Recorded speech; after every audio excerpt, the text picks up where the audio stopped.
రేవంత్ రెడ్డి గారి పాలనకు ఒక మచ్చుతునుగా మొన్ననే పత్రికల్లో వచ్చింది. రేవంత్ రెడ్డి గారి పాలన అంటే ఇందిరమ్మ రాజ్యం, ఇందిరమ్మ పాలన, ప్రజా పాలన అని చాలా గొప్పగా చెప్తారు. దానికి ఒక మహిళను ఇందిరాగాంధీ గారిని ముందు పెడతారు.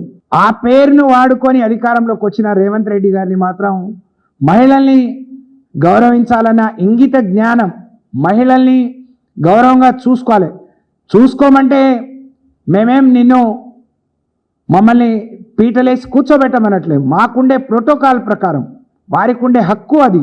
మరి దాన్ని మాత్రమే కాపాడమని, దానికి మాత్రమే రక్షణ ఇవ్వమనంటే అక్కడ కూడా సోయలేదు. ఒకవైపు మహిళ పేరు చెప్పి అధికారంలోకి వస్తారు, ఆమె పేరు మీద పాలన సాగుతుంది అని చెప్తారు. కానీ ఇక్కడేమో మహిళలకు రక్షణ లేదు. మహిళలకే కాదు, రాష్ట్రంలో బీఆర్ఎస్ పార్టీ శాసనసభ్యులు ఎక్కడున్నా కూడా ఇదే తీరును అవలంబిస్తున్నారు.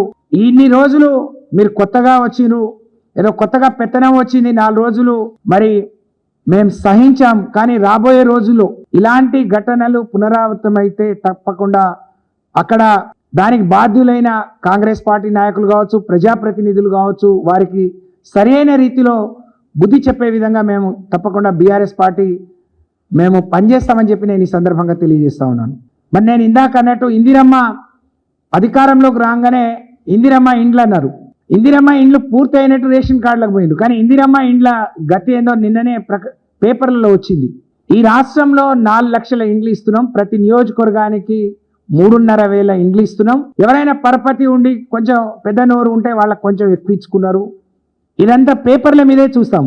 కానీ మొన్నటి వరకు వాళ్ళు పూర్తి చేసిన ఇండ్ల సంఖ్య 2 మాత్రమే. 2వ గృహ ప్రవేశం అయిందని చెప్పిండ్రు. అంటే 4 లక్షల ఇండ్లు 20 నెలల్లో మీరు 2 పూర్తి చేసిందంటే మీ పాలన ఎంత గొప్పగా ఉందనే దానికి ఈ 2 ఇండ్లు పూర్తి చేసుకోవడమే నిదర్శనం అని చెప్పి నేను ఈ సందర్భంగా తెలియజేస్తా ఉన్నాను.